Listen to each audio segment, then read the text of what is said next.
আসসালামু আলাইকুম। আজকে শেয়ার বাজার বিশ্লেষণে আপনাদের সবাইকে স্বাগত জানাচ্ছি। তো আজকের ট্রেডিং সেশন শেষে বাজারে কী ঘটলো, কোন সেক্টর তুলনামূলকভাবে ভালো ছিল এবং আগামী সেশনে কোন বিষয়গুলোর দিকে আমাদের নজর রাখতে হবে, চলুন সংক্ষেপে জেনে নেওয়া যাক।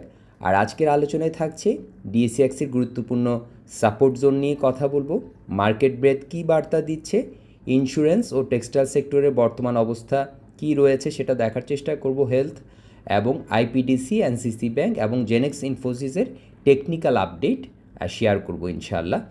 তো ভিউয়ার্স, চলুন শুরু করা যাক আজকের মার্কেট অ্যানালাইসিস। আজকের সেশনে বাজার কিছুটা চাপের মধ্যে ছিল। আমরা দেখেছি ডিএসইএক্স ক্লোজ করেছে 5,483 পয়েন্টে, প্রায় 33 পয়েন্টের মতো কারেকশান আমরা হতে দেখেছি।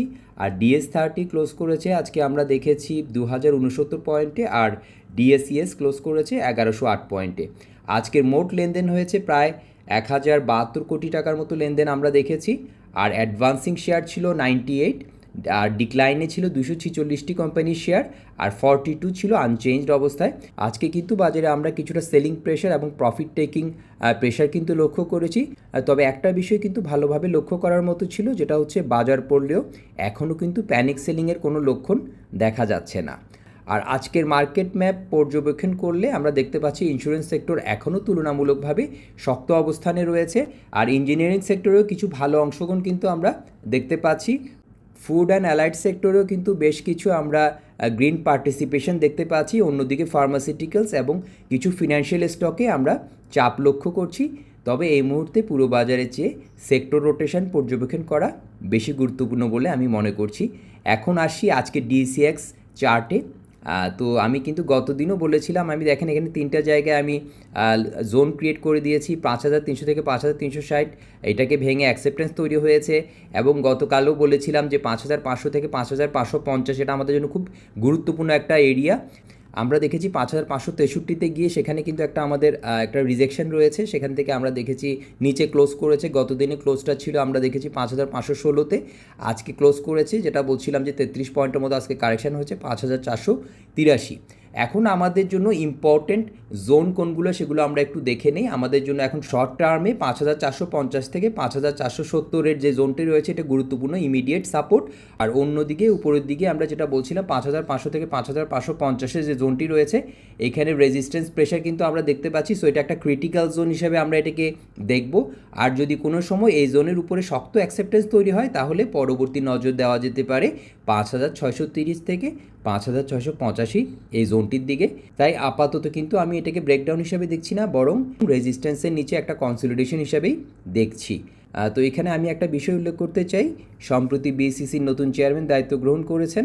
আমি ওনাকে স্বাগত জানাই এবং আশা করি ওনার নেতৃত্বে বাজারের সুশাসন, স্বচ্ছতা এবং বিনিয়োগ বান্ধব পরিবেশ আরও শক্তিশালী হবে। তবে একই সঙ্গে একজন বিনিয়োগকারী হিসেবে আমাদের মনে রাখতে হবে বাজারের দীর্ঘমেয়াদী শক্তি কোনো একক ব্যক্তি বা কোনো একক ঘটনার উপর নির্ভর করে না।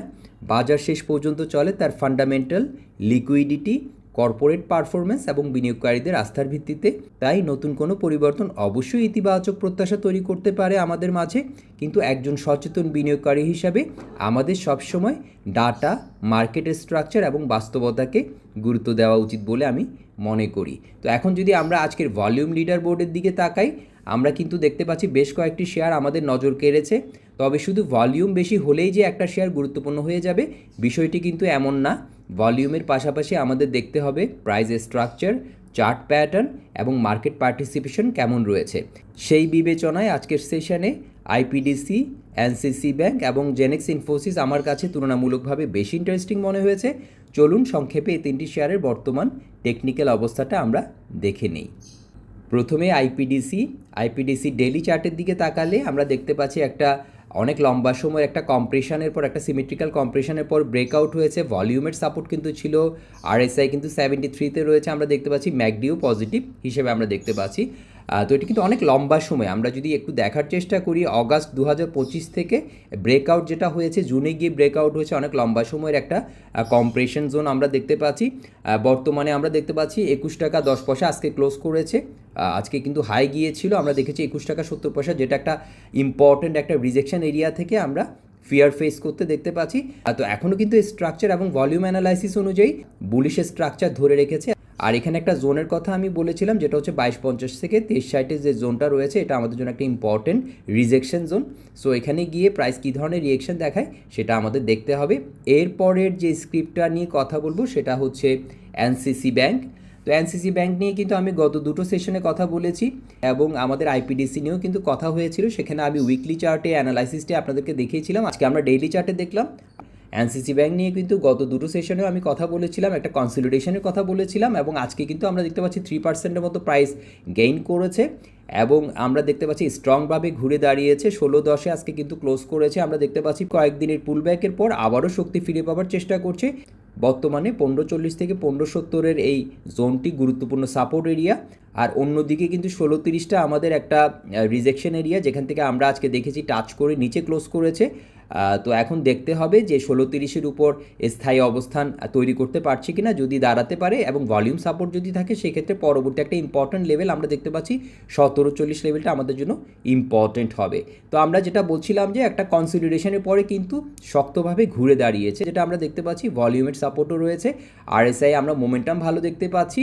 তো এরপরে লাস্ট যে স্টকটা নিয়ে কথা বলবো সেটা হচ্ছে জেনেক্স ইনফোসিস। এটা নিয়েও কিন্তু আমি আগের সেশনে কথা বলেছিলাম, একটা রিজেকশন লেভেলের কথা বলেছিলাম 3480। আমরা দেখেছি আজকে কিন্তু সেই লেভেলটাকে ভেঙে 3510-এ ক্লোজ করেছে। সো এখন ভলিউমের সাপোর্টও কিন্তু রয়েছে।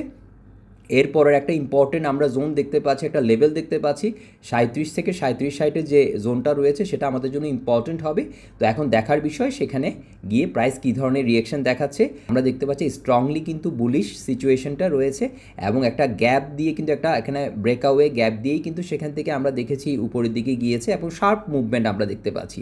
হ্যাঁ, এক কথায় যদি বলি, কিন্তু ইম্পর্টেন্ট একটা বিষয় কিন্তু আমি আপনাদের দৃষ্টি আকর্ষণ করছি, যেটা আগেও বলেছিলাম, যে আমাদের এখানে ফিব এক্সটেনশন এবং হচ্ছে আমাদের পিচফর্কের যে লেভেল, ইম্পর্টেন্ট যে লেভেল, যেটা হচ্ছে 34 থেকে 34.5 বা 35-এর লেভেল, এটা কিন্তু এখনও আমরা নজরদারির ভেতর রাখছি যে এটার উপরে অবস্থানটা ধরে রাখতে পারছি কিনা 35-এর উপরে। ঠিক আছে, যদি সেখান থেকে রিজেকশনটা চলে আসে সেক্ষেত্রে কিন্তু আমাদের পরবর্তী সাপোর্ট আমরা দেখতে পাচ্ছি 3260-এ একটা স্ট্রং সাপোর্ট রয়েছে। তো ভিউয়ার্স, চেষ্টা করেছি আজকের যে তিনটা ভলিউম লিডার বোর্ডের তিনটা স্টক, যেগুলো খুব ইম্পর্ট্যান্ট স্ট্রাকচারের দিক থেকে, সেগুলো টেকনিক্যাল আপডেটটা আপনাদের সাথে শেয়ার করার জন্য।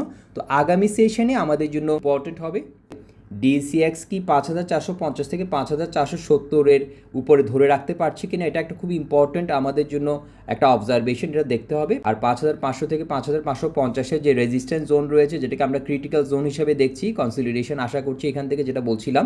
তো সেখানে কী ধরনের আচরণ দেখাচ্ছে, ইন্স্যুরেন্স সেক্টর নেতৃত্ব ধরে রাখতে পারছি কিনা।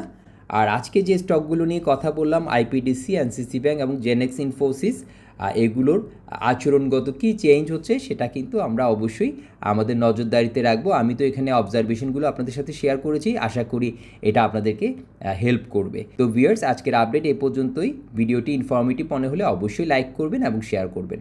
ধন্যবাদ সবাইকে।